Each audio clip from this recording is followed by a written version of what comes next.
there's footage and records of objects in the skies that we don't know exactly what they are. We can't explain how they moved, their trajectory. They did not have an easily explainable pattern. Imagine a technology that can do 600 to 700 G-forces, that can fly at 13,000 miles an hour, that it can evade radar, and that can fly through air and water and possibly space. And oh, by the way, has no obvious signs of propulsion, no wings, no control surfaces, and yet still can defy the natural effects of Earth's gravity. That's precisely what we're seeing. The government has already stated for the record that they're real. I'm not telling you that. The United States government is telling you that. These vehicles seem to have unlimited loiter time, which we don't have. Then the acceleration is far beyond anything that we're capable of. Well, I don't believe they're coming from foreign adversaries. If they were, why, that would suggest that they have a technology which is in a whole different sphere than anything we understand.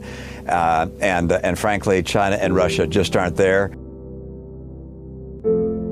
Do we have any sensors underwater to detect on submerged UAPs?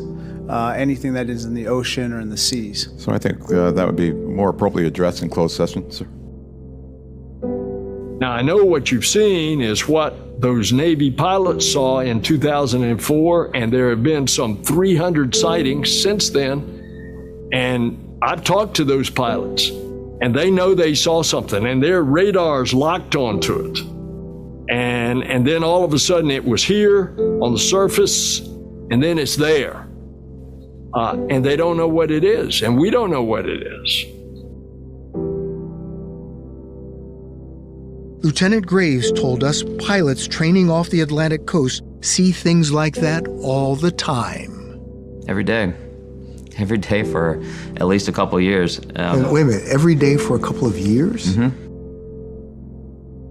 I think some of the phenomena we're going to be seeing continues to be unexplained and might in fact be some type of phenomenon that is the result of something that we don't yet understand and that could involve some type of activity that some might say constitutes a different form of life. And the main issues that Congress and others have been concerned about are basically safety of flight concerns and counterintelligence issues. But of course, there's always the question of, is there something else that we simply do not understand that might come extraterrestrially? The immediate concern is very twofold. One, this is a technology that we don't completely understand, and it seems to be defying our understanding of physics.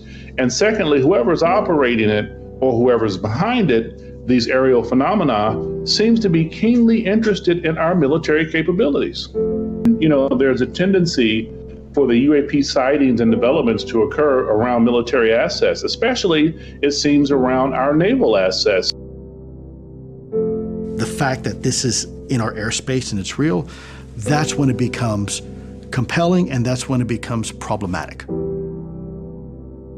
The question is, what is it? What are its intentions? What are its capabilities? Who is out there? Who are we? How did we get here? How did we become as we are?